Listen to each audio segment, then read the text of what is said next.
This skill and drill is called hip thrusters. It's to get the tissues into the back hip, can get also some of your core. You're going to need a bench so you can rest your back on, and you're also going to need a weight that you can place on your hip. For starters, try it without weight, and then you can add weight as your body is able to tolerate it. You're going to rest your back onto the bench, letting your tush droop down. I'm going to keep my feet about hip width apart, but you can have a wide stance just as long as your knees and your feet are in line with each other.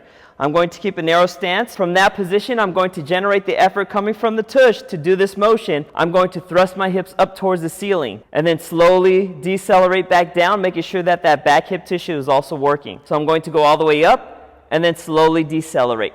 I also want to make sure that my core is engaged, so I'm going to blow out like I'm blowing a candle, keep that contraction on, and then I'm going to do that effort where I'm going all the way up, my hips are thrusting up, and then slowly decelerate back down. Now if I wanted to add a weight, I'd rest it right where my pelvis is, or right around the belt line. So I'm going to place it like this, going to place it right on my hips, and then I'm going to go into that same position and do the exact same effort. So the weight is on my hip, same thing, I'm going to blow out, and then I'm going to push my feet into the floor and generate the effort coming from the back hip tissue. I'm going all the way up, hold that position, then slowly decelerate the weight back down, making sure that that back hip tissue is engaged. I'll do that again, all the way up, and then slowly lowering it back down.